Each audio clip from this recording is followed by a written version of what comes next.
Go. All right, ladies and gentlemen, that was TLC Ain't Too Proud to Beg. So before last week, of course, the Mcdaniel's boys, the father Greg and his son, were arrested in connection with the murder of Amaud Abrey in New Brunswick, Georgia.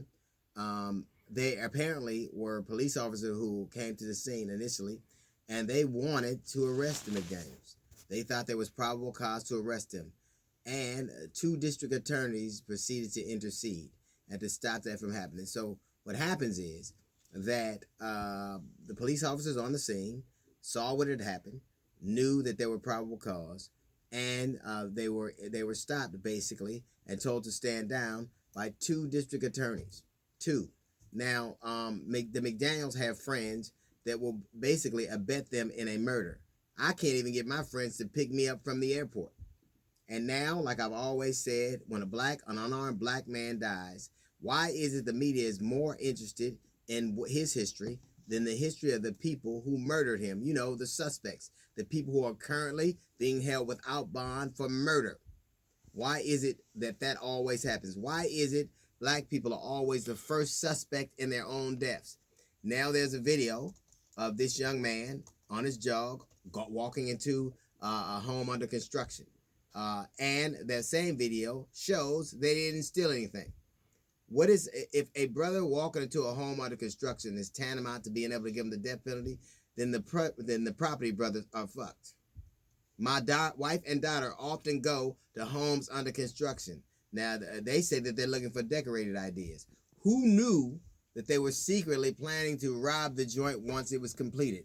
Man, chicks are just shady. Any excuse will do.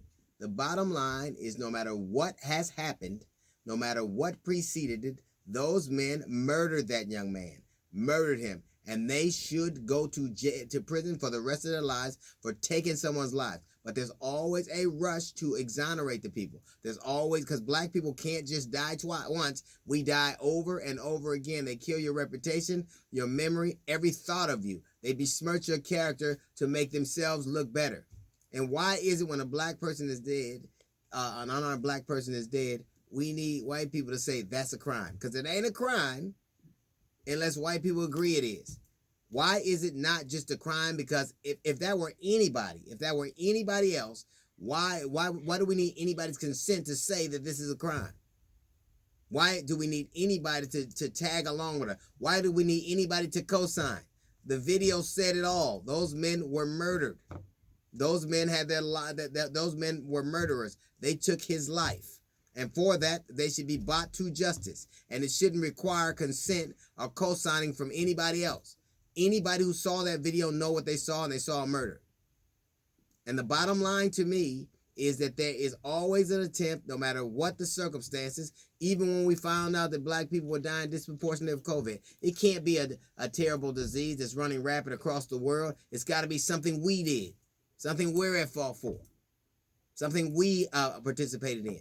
Even though it's ravaging Italy and Spain, there are very few black people there. Nobody ever told those people it's because you drink and you smoke. Talk to your papa and your abuela. It is always our fault.